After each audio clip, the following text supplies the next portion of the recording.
I invite you to remain standing for the Pledge of Allegiance.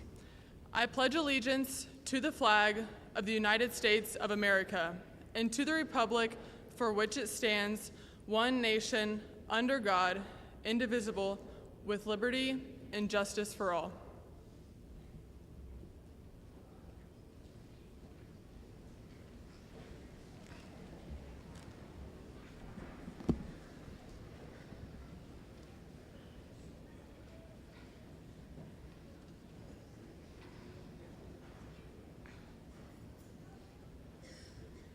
Good evening. It is my pleasure to welcome you to this commencement ceremony. Alongside Dean Bulkley, Mr. Jones, Mr. Maga, and Ms. O'Neill, I extend a heartfelt congratulations to our graduates and sincere thanks to their families, friends, and teachers for the support that you have shown the class of 2025. Tonight is both a celebration and a moment of reflection. For many of us in this room, especially those who have known these students since they were 5 or even younger, this moment holds an especially deep meaning. These graduates are remarkable not only for their intelligence, creativity, and drive, but for the strength of their bonds with one another. They have been fiercely loyal, from playground friendships to group projects and late-night rehearsals.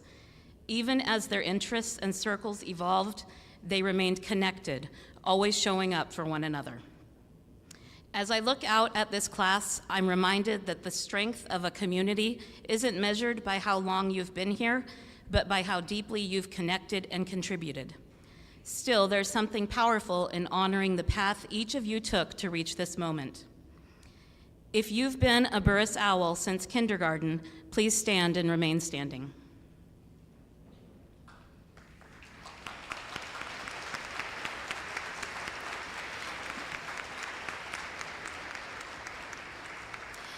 Now, if you joined us in elementary, please stand.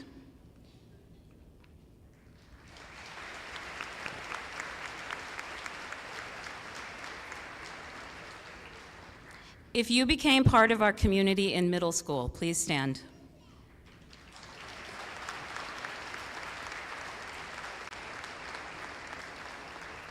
And finally, if you joined in high school, please stand.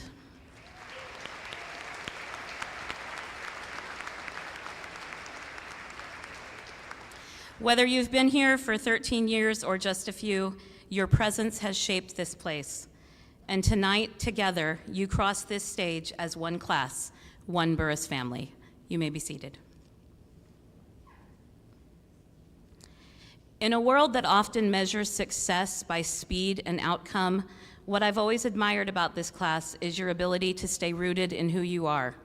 You've asked big questions, challenged the way things have always been done, and led with both intellect and heart. As you move forward into college careers and communities of your own, I hope you continue to bring that same bold spirit into every room that you enter. It is now my pleasure to introduce Draylon Mitchell, the junior class president, who will serve as our host of ceremonies for this evening's program.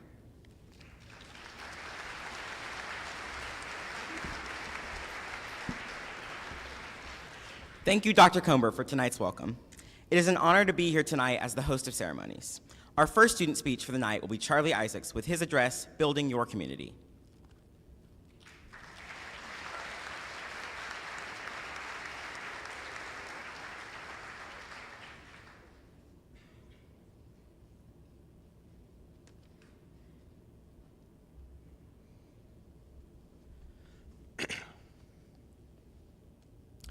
Good evening, Burris Owls.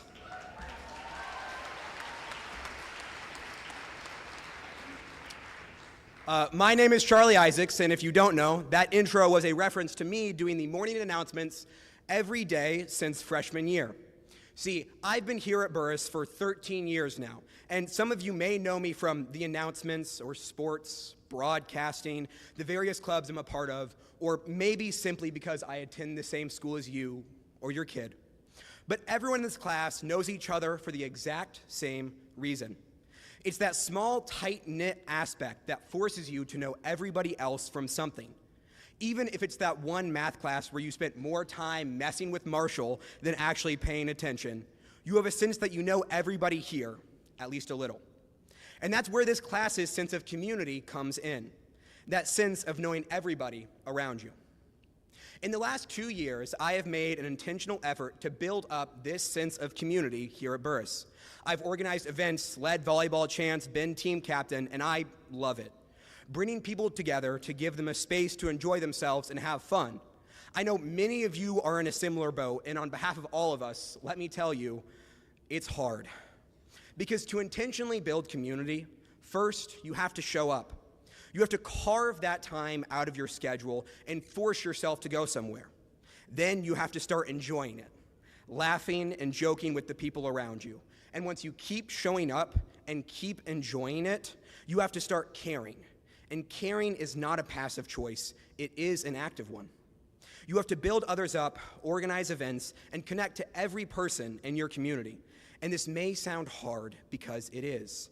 Because love and care can be as equally challenging as it is rewarding. But that effort does have its benefits. I'm sure all of you felt that rewarding sense of togetherness and community on our class trips. On our class trips to both Chicago and Kings Island just this year. Turning back the clock, it was present in Washington, D.C., and even all the way across the world in Okazaki, Japan. It was felt at Harvest Fest and homecoming lip syncs, and it was still there, the strongest it's ever been, just this Sunday at Senior Sunset. But that sense of community didn't just appear. It was built behind the scenes, whether you recognized it or not. And believe it or not, you can create the same thing on your own. You just have to start slow, and you start with one community. Organize a hangout with your friends in the next few weeks. Send that text of who, when, and where, and slowly make a conscious effort to decide where to focus your time and what type of people you want to surround yourself with. Because as we seniors move into college, we have built-in communities already, with classes, dorms, clubs, and fraternities. But even in these built-in communities, you still have to put in intentional effort to flex that muscle, so when you leave college and that community is no longer set up for you, and you have to forge it yourself, you know how to. Because seniors, around us, we have a community that I think we've all taken for granted. We've been in a class for 13 years, and our time's about up. Take these final moments, this last hour, and soak it in, because the only people going through exactly what you are right now are the people sitting next to you. Yes, maybe we are still a class this weekend at the 30 open houses or whatever graduation party Echo hosts, but truly, right now, in this moment, all we have is each other. So as I urge you to go out and build your community and your own life, I want to remember the one we are about to let go. So follow me here. Take a second and think about the small moments that happened to you in the last few days, hours, or weeks.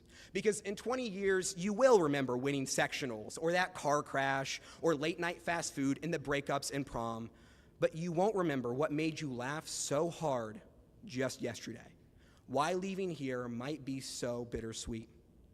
Though it may seem corny, I ask all of you right now, please close your eyes and remember a small moment you've had in the last few days to hold on to all we have, which is each other, right now. I'll start.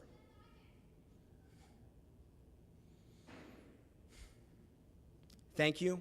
I wish you all a nice night, and I hope you find the love you deserve.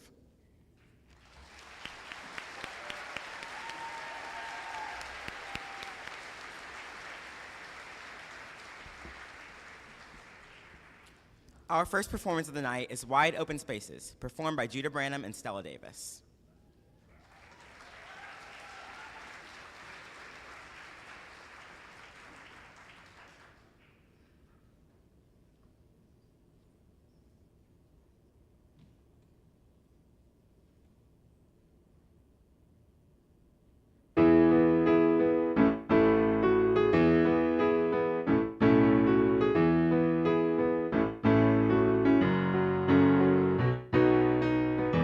Doesn't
On behalf of the class of 2025, it's my honor to present the class gift.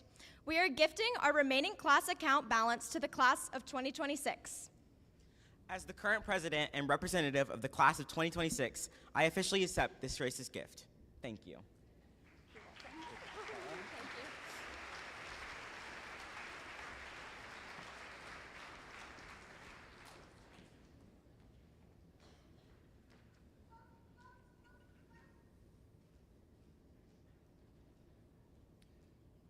Dr. Katrina Bulkley and Dr. Abigail Comber.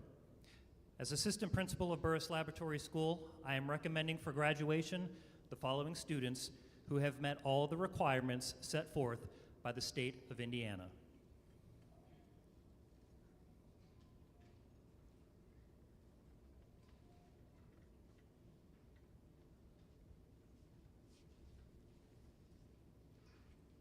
Jacob Benjamin Alexander.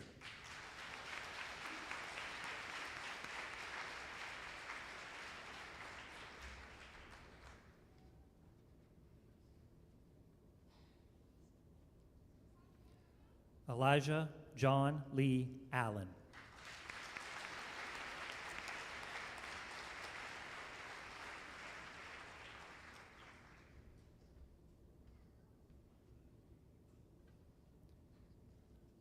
Lincoln Paul Arthur.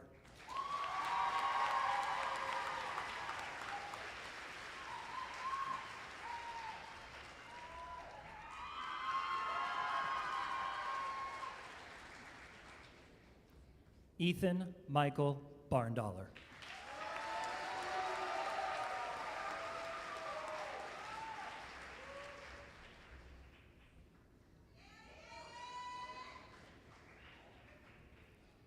Ava Marie Bertram.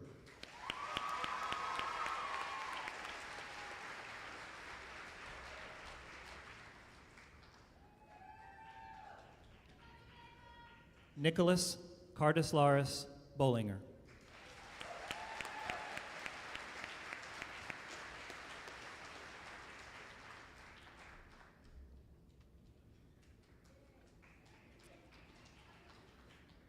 Judah Harold Branham.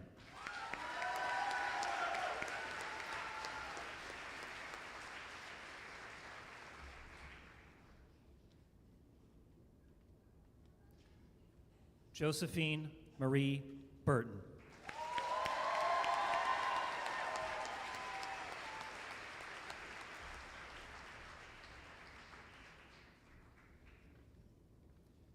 William David Call.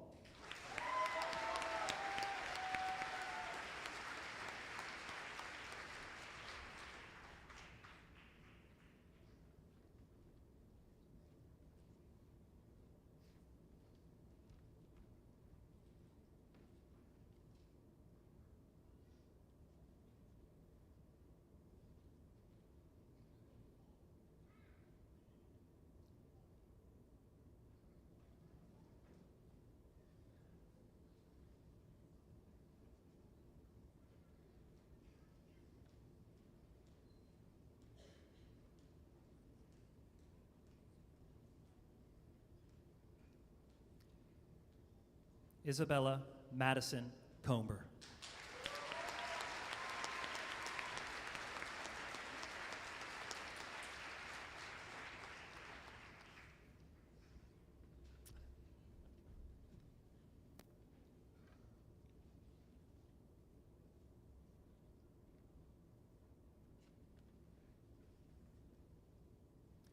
Cole Robbie Allen Knatzer.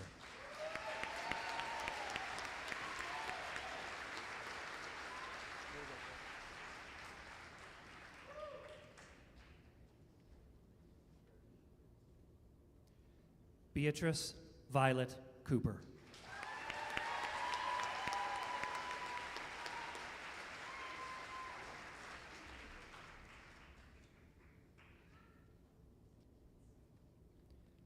Elijah Jesse Cooper.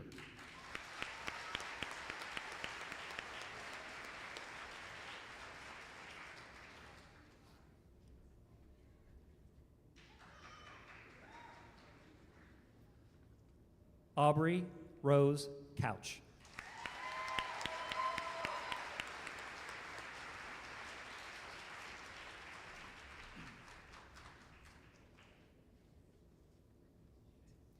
Alan Stephen Dack.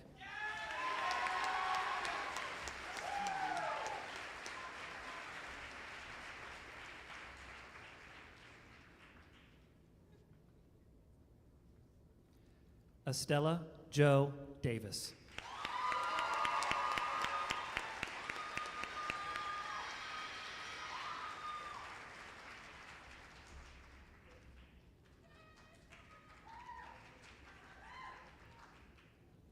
Parker Dalton Evans.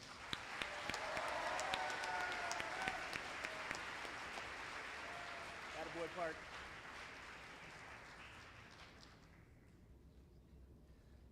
Liam Eric Ferguson.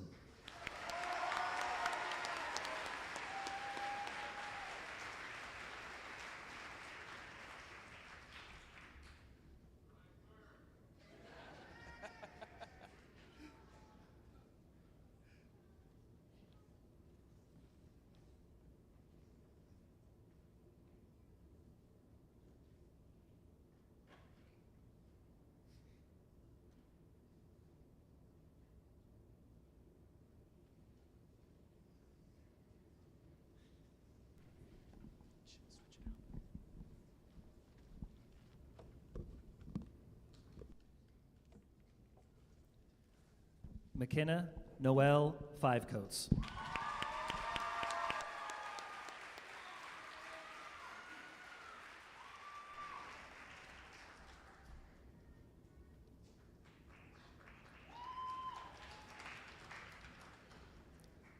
Elijah Marcus Gaines.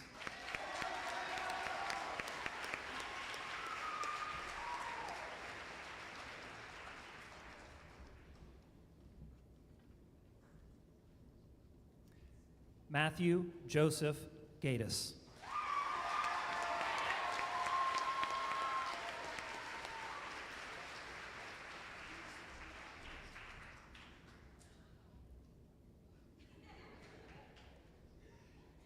Isabella Grace Glazier.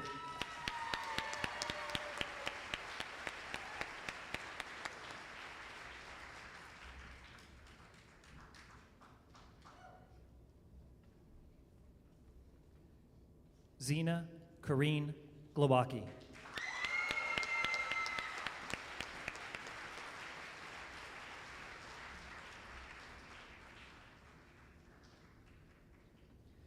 Liam Turner Hannon.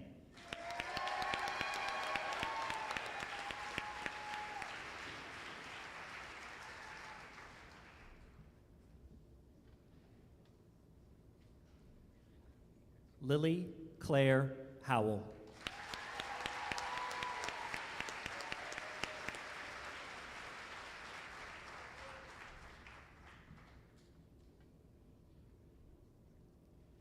Henry Stephen Hurwitz.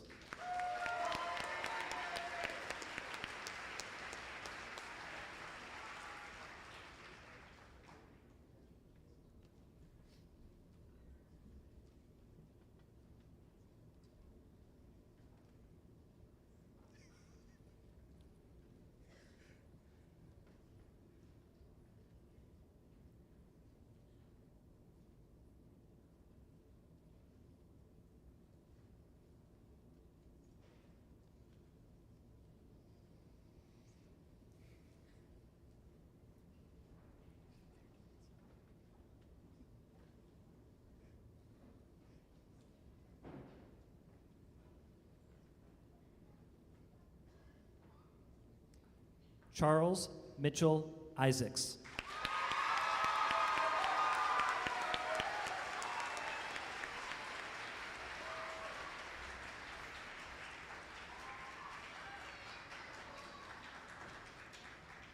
London Kennedy Lanning.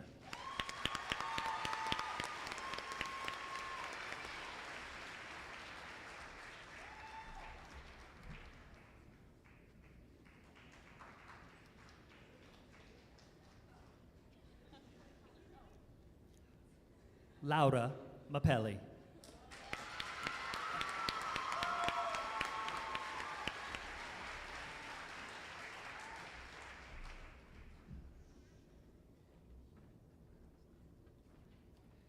Braden Edward Martin.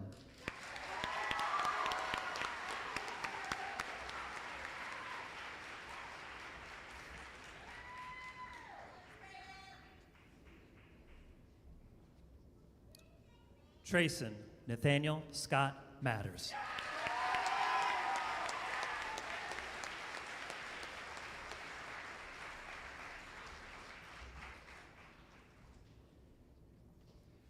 Millie Mae McCarty.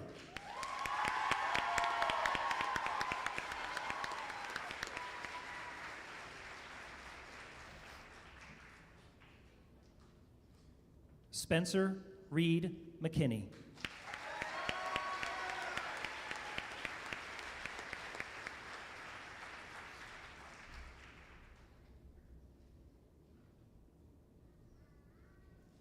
Brandon Thomas Milliman.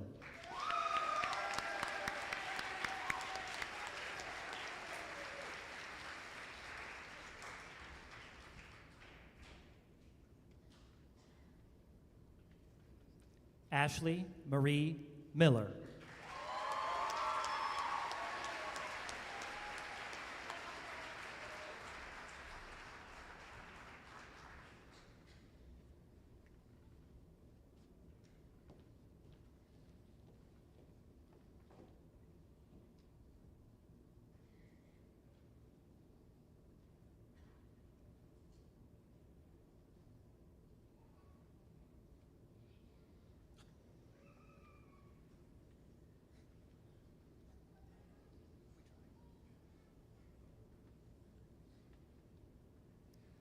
Layla Elizabeth Moore.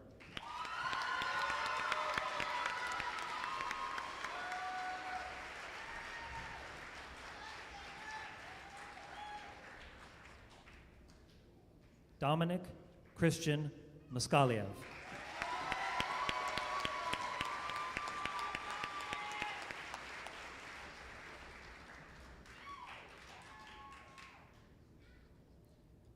Solomon Kanabi Malira.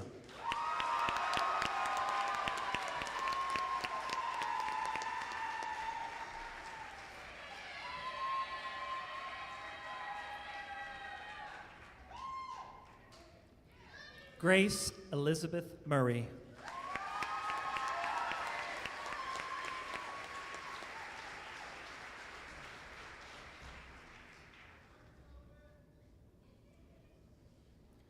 Henry Wright Neely.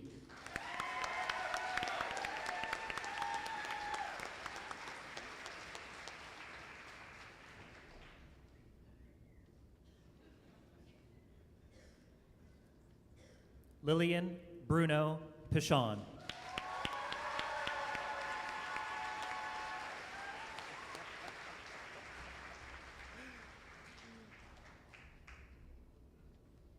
Norma Rose Ryans.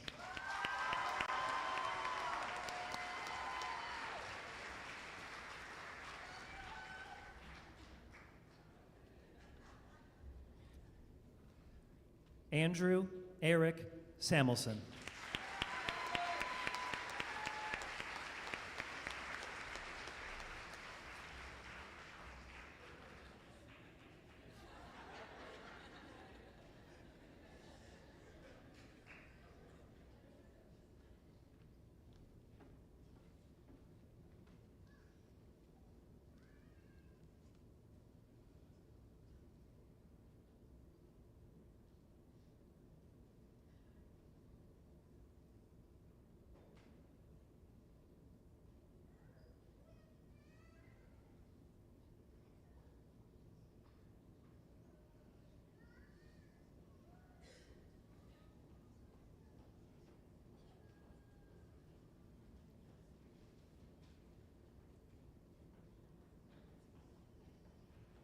Hannah Melissa Shaw.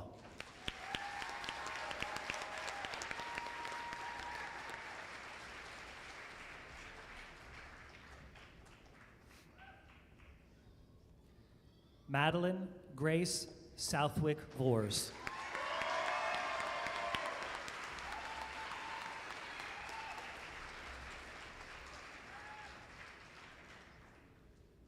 Sophie Elise Tewitt.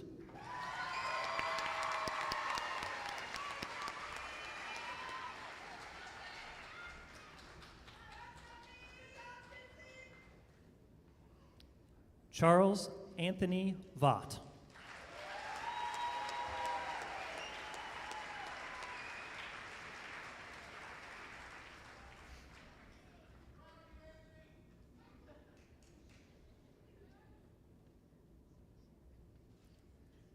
Echo Mupali Wolt.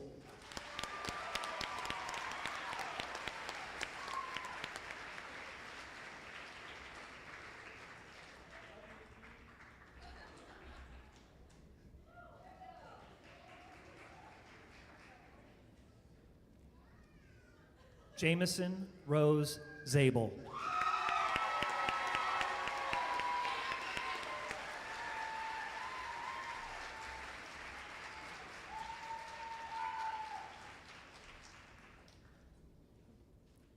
Luna Felicite Zaleski.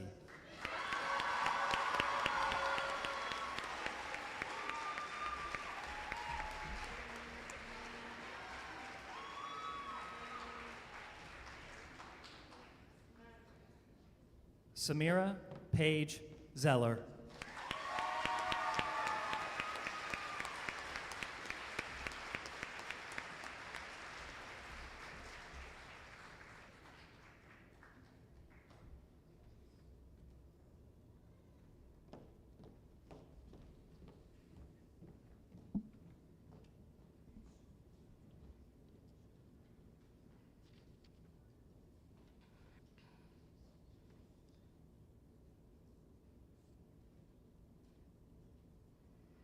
Acting on the recommendation of the faculties concerned and by the virtue of the authority vested in me as principal of Burris Laboratory School and by the state of Indiana, I hereby confer upon each of you the diploma earned. Congratulations, class of 2025.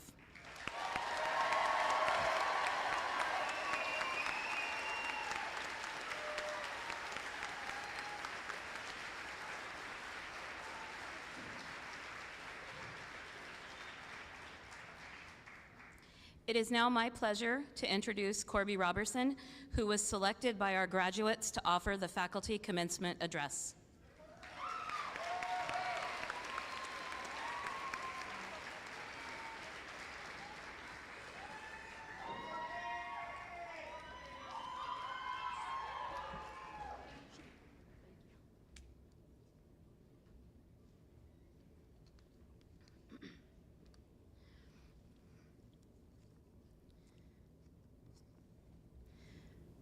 Good evening, children. You know I had to greet you like that one last time before you leave here, all grown up. 3 years ago, when we first met, we had no idea where our journey would take us, except inevitably to this moment, where you would leave the cozy nest of Burris Laboratory School for big and bright futures. We did not know that we would grow together, learn together, and be intellectual together in the ways that we have been. I had no idea that I would have you in class for the better part of 3 years, and you probably, in that moment, wished that humanities would be our last class together. But here we are, and surprisingly, you have put your faith in me to deliver this, the last bit of your Burris education. First, a few things about you all. Before we ever knew I would be your high school teacher, one of you learned your very first curse word from me, thus iterated when you dropped your toy truck at the hospital when you were 2 or 3 years old. One of you has submitted the craziest, most kinetic, most original, most creative film project I've ever received.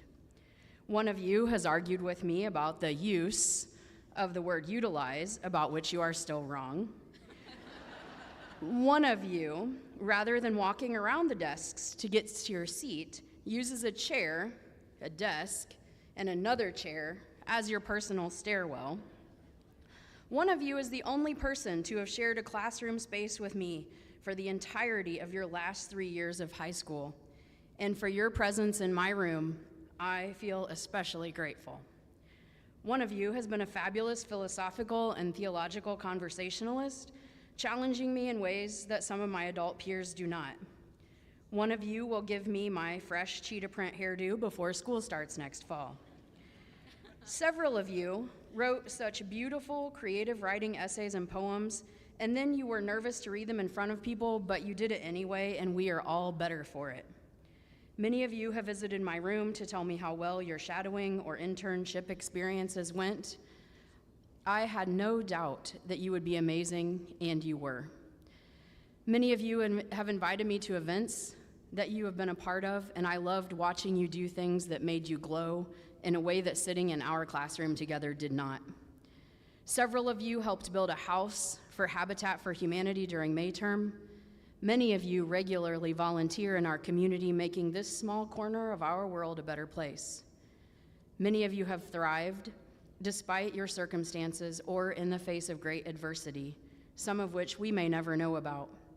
Many of you have sought me out for help with essays, scholarship, or college application help, and letters of recommendation. So many letters of recommendation.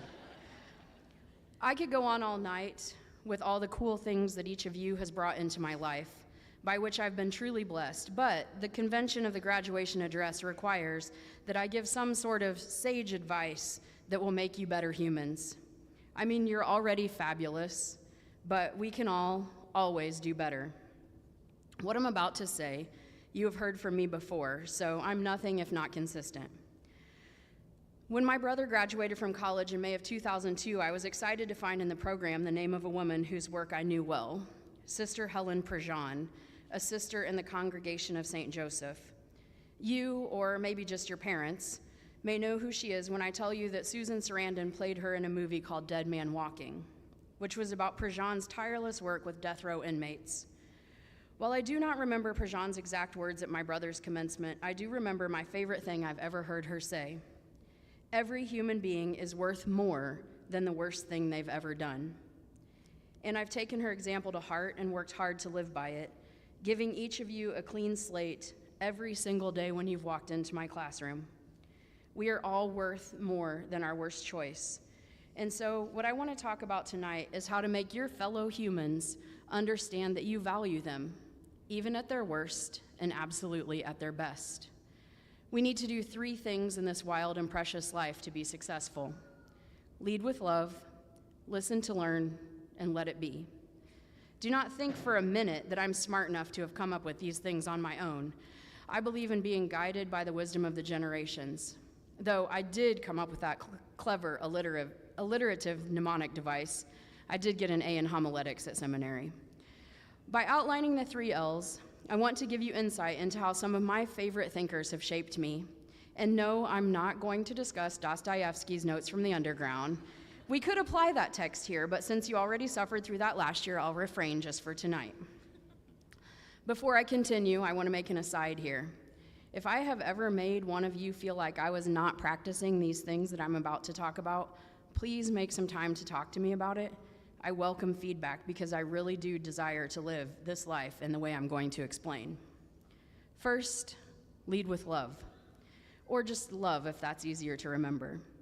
German-American sociologist Erich Fromm said that love is the only sane and satisfactory answer to the problem of human existence. And Bell Hooks, my favorite literary and educational theorist, says, to commit to love is fundamentally to commit to a life beyond dualism. That is why love is so sacred in a culture of domination, because it simply begins to erode your dualisms.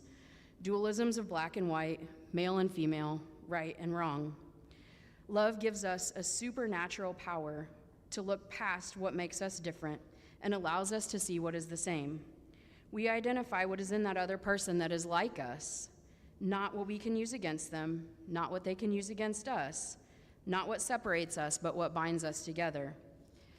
How many times have you been confronted with a situation in which you were required to interact with someone who you perceive to be unlike you? If that's not happened to you, it will, and it may happen a lot. You'll be required to engage with people who seem to be on opposite sides of the binary from you. But when you look at every situation with love, You begin to undo those dualisms, those binaries, and you begin to see people not as adversaries on the opposite side, but you can envision them as a part of your human existence, as a comrade in this life. Would you approach life differently if you looked at people with this type of love?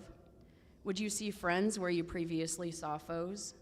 Would you look differently at the past, the present, or the future? After contemplating these two quotes on my own, I did some research about love. I grew up in the Christian faith and was even a pastor for a while, and I currently practice a blend of Christianity and Buddhism in my personal life, and I've since done a lot of academic inquiry into Islam and Judaism, but I'm unfamiliar with most other world religions and philosophies, so I wanted to see what other folks thought about love. I learned that every major philosophical or theological ideology holds in high esteem the idea of loving each other. Philosophies that do not ascribe to love as we might think of it still hold on to some idea of symbiosis or cohabitation, even if that belief is in a biological attraction between microscopic particles. Perhaps this is because organisms require some level of codependency to exist. Perhaps this is because we need each other in ways that we cannot imagine. Perhaps this is because Fromm is right in saying that love is the only sane and satisfactory answer to the problem of human existence. If you look around, you'll see that love always wins, so just lead with it.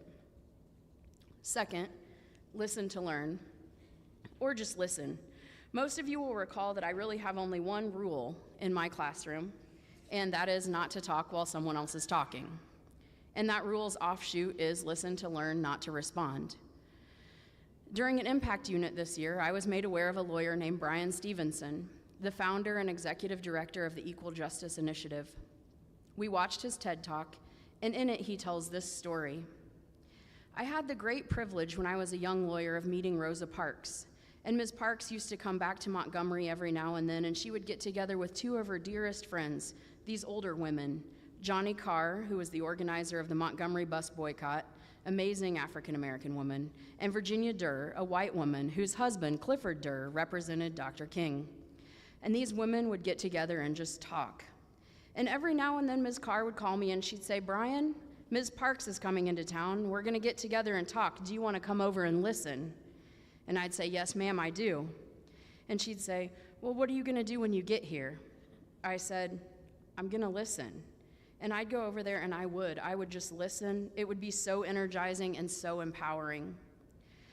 When we are face to face with someone else, whether that person is a world famous person or someone who lives on the streets of our hometown, or a person who is in prison for a horrific crime, one of the most intelligent, respectful, and compassionate things we can do is to listen. Not only are we telling that person we value them, but we are also learning ideas and concepts that we are unable to learn in the exact same way from anyone else in this world. Another person who discusses this type of listening is Archbishop Desmond Tutu, a South African Episcopal priest and scholar. He said, "We live in an era of radical brokenness. In all of our relationships, everywhere we look in the global family, we see disconnection and fear of one another. It is an increasingly noisy era. People shout at each other in print and at work. The volume is directly related to our need to be listened to." Most of you know that I love silence. Silence is creating a space for another, and it's what allows us to listen well in this incredibly noisy world. If you want to be a person who can bridge brokenness and fear, you need to be someone who listens. I do not know about your upbringing, but in my big Greek family, sometimes meals used to get so loud that if you were one of the youngest ones in the family, you never even got the butter for your roll before the meal was over because no one was listening when you were trying to ask for it, because they were all shouting over each other trying to be heard. Archbishop Tutu is talking about that sort of cacophony, but on a global level. If we think of this in connection with Hooks's words about dualism, we can combine love and listening into one solid concept. A way to love is to listen, and to listen is to love, which erases the dualisms, thereby healing some of the brokenness of this world, because we all need to be listened to. Being heard or being seen is a basic human need. Another thinker whose work has been meaningful to me is Thich Nhat Hanh, a Buddhist monk and scholar. He puts it this way: "Deep listening is the kind of listening that can help relieve the suffering of another person. You can call it compassionate listening. You listen with only one purpose, to help him or her empty his or her heart. For now, you don't interrupt. You don't argue.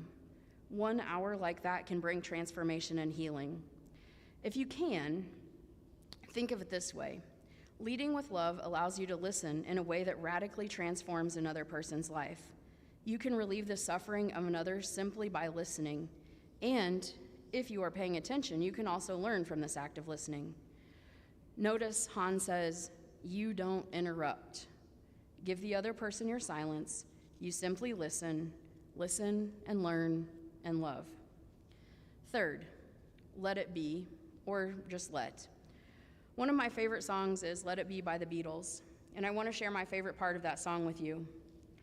And when the broken-hearted people living in the world agree, there will be an answer, let it be. For though they may be parted, there is still a chance that they will see. There will be an answer, let it be. The first two parts of the speech were about leading with love and listening to learn, and they both contribute to this last part, let it be. When you have listened and worked hard to meet people with love and there is still no sense of connection or a way to see eye to eye or to compromise, you may find that it's best just to let it be. Letting it be does not mean that you have acquiesced to the other side or the other person. Letting it be does not mean that you have lost. You may still be parted, but there is still chance for an answer, so let it be. In the words of Jack Kornfeld, a meditation teacher, to let go does not mean to get rid of. To let go means to let be. When we let be with compassion, things come and go on their own. So while it may seem like you're allowing someone else to win, you are, in fact, simply allowing both their truth and your truth to coexist, and things will come and go on their own. You're not trying to force someone to your way of thinking, but you're also not allowing them to force you to agree with them. You're letting it be. I will tell you, honestly, as I always am with you, let it be is the most difficult of these concepts for me. I want people to hear me, to understand me, to love me, to agree with me. And when I meet someone with love and listening and we cannot see eye to eye on issues of great importance to me, well, I wrestle with letting it be. Because I never want my letting it be to be mistaken for silence, which then may be interpreted as agreeing with someone or something I think is morally or ethically wrong. This is why letting it be comes after love and listening and after a lot of deep conversation. In the moments where I have to let things be, I remember the words of my favorite meditation instructor, Sebene Selassie. Although we are not one, we are not separate. And although we're not separate, we are not the same. We are part of each other, interconnected, but we're not the same person, identical. I can see myself in you, but I'm not you. I'm not you, but I can still see myself in you. In recognizing how we are separate but also connected, we can learn how letting it be is also a way to undo binaries and dualisms. Sometimes just being able to let dissension be, to disagree, let it be, allows a fresh perspective to return to the conversation later with a renewed interest in finding an answer. I want to end with a quick recap. Love, listen, let. Lead with love, listen to learn, let it be. These strategies, when I can pull myself together to practice them, have never led me wrong in this world. This collective generational wisdom has always put me on a good, solid path. Leading with love has allowed me to meet some pretty interesting people, you all. Listening has allowed me to really see you and hear you in order to learn from you. And letting it be allows me a certain type of peace when I don't get others to understand or agree with me. Remember from the beginning of this address what Sister Helen Prejean said, every human being is worth more than the worst thing they've ever done. People need our love, our listening, our letting it be. We need to love, we need to listen, we need to let it be. Parents, as I have ended almost every email I have sent you over the past 3 years, thank you for sharing your students with me. Teaching them and learning from them has been my great joy. And graduates, as I have ended almost every class period we have shared over these years, I love you. Peace.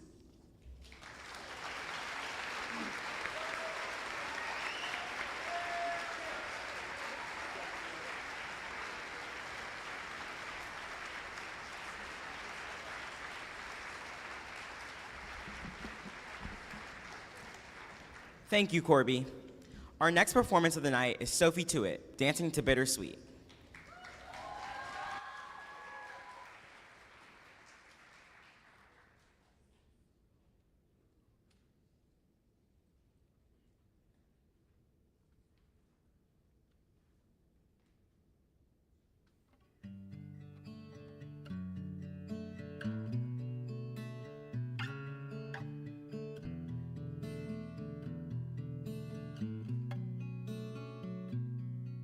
You push me away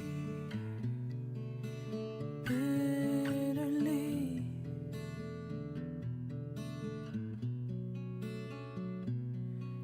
My apologies fall on your deaf ears.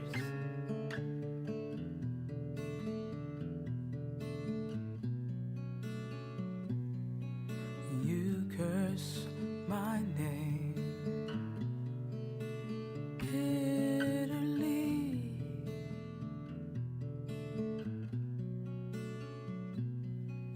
And now your eyes, they look at me bitterly.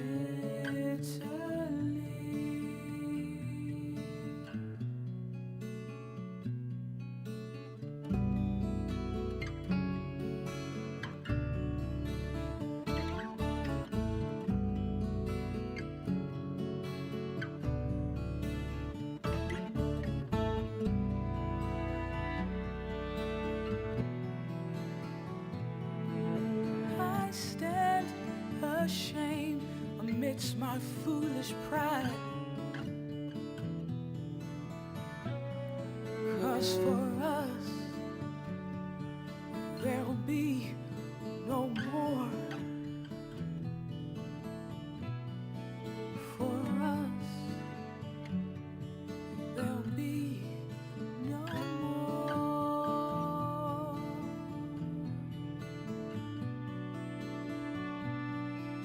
And now my eyes, they look at you bitterly. Bitterly.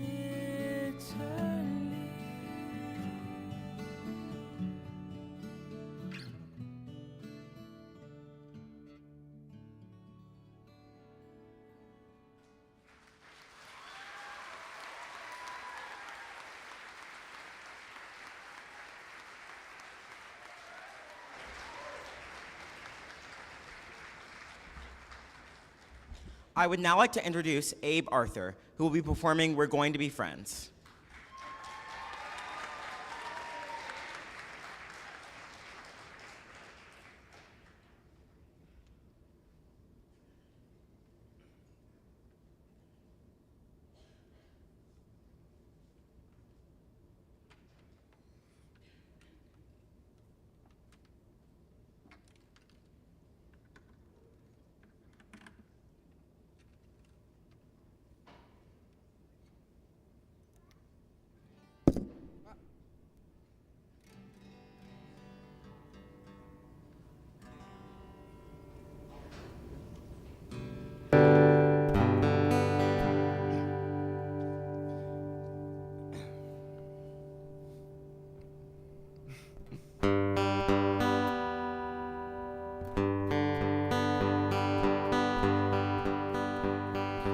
Fall is here, hear the yell, back to school, ring the bell, brand new shoes, walking blues, climb the fence, books and pens. I can tell that we are gonna be friends. I can tell that we are gonna be friends. Walk with me, Susie Lee, through the park, by the tree. We will rest upon the ground and look at all the bugs we found. Safely walk to school without a sound. Safely walk to school without a sound.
Graduates, please stand. Graduates, please move your tassel from right to left to symbolize both the end of this chapter and the beginning of the next chapter.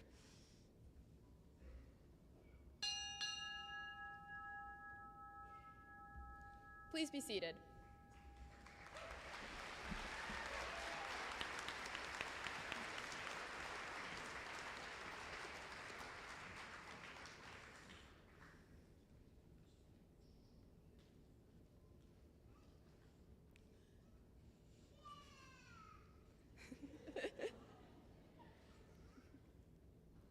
Friends, family, faculty, and graduates, we've turned the tassel, and for the first time, we can take a breath and recognize the hard work that we've put in to be here today.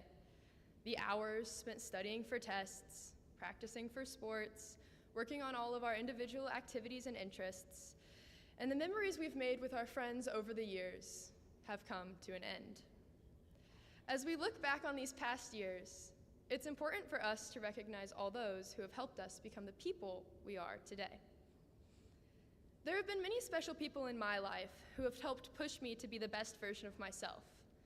But there are two people in particular who, without them, I would not be standing here today. My favorite coaches, my favorite guides, and my favorite mentors, my parents. If you have not had the chance to meet them, to learn from them, or to be coached by them if you're on our tennis team, you have missed some priceless life lessons. Don't worry, they're right in the middle. You can catch them after we graduate. Although I could talk for hours on what I've learned from them, I want to draw your attention to my mother's favorite quote. Found on her water bottle on the tennis courts, in our house, and in one of her favorite movies, A League of Their Own, it has been a driving force behind my life. And no, it's not There's No Crying in Baseball. As Tom Hanks' character tries to quiet the complaints of his team, he stops and cries out, "It's supposed to be hard. If it wasn't hard, everyone would do it. The hard is what makes it great." I've thought back to this quote quite often as I look to the next 4 years and worry about my capabilities in college or beyond. My parents never gave me any idea that I couldn't do anything I put my mind to, but they did teach me that life was not meant to be easy. And when the going gets tough, and we know that it will, it's just a reminder that you are destined for greatness. To the teachers, faculty, and coaches and parents here tonight, I express a sincere thank you. It makes such a difference to have someone who believes in you. And you have done more than just believe. You have poured your time and your energy and your love into us, and it's our turn to give back to the world. We are walking out of this graduation with the knowledge that you have prepared us for the days ahead, and when we fall, you'll be right behind us to help us get back up. To the siblings and friends here tonight, you often go unrecognized. But know that the lessons learned from you are sometimes the most important lessons of all. Although we may be leaving you behind, you stand as a marker for how far we will go and the impact we left during our time here at Burris. You have been our friends, our peers, and sometimes, whether related or not, our siblings. Without you, we would not be the group of people here today. As I look out and see all of you together, one last time, I don't just see a group of graduates. I see a group of kindergartners eager to learn, elementary students wanting to change the world, middle schoolers very excited for just 2 weeks off, and high schoolers coming back from COVID stronger than ever. But through every experience we've had together, we have remained a group of students ready to go out and leave our impact on the world. Although we've been counting the days till graduation arrived, excitedly anticipating today, now that it has arrived, I would give anything to walk back through those doors into the kindergarten classroom with strangers who would become my best friends. But we can't go back. So let's look to the future and the change that we can make. I hope that as you leave today, you will remember how strong you are, how capable you are, and most importantly, how loved you are. When things get hard, and we know that they will, remember the hard is what makes it great. Class of 2025, we are truly in a league of our own.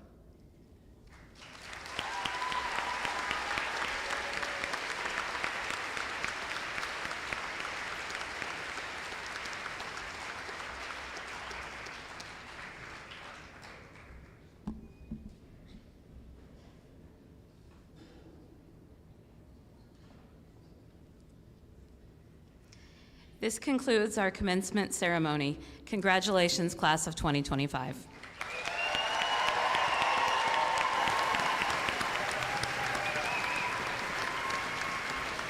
I now invite Burris faculty and staff to take their places for the student recessional.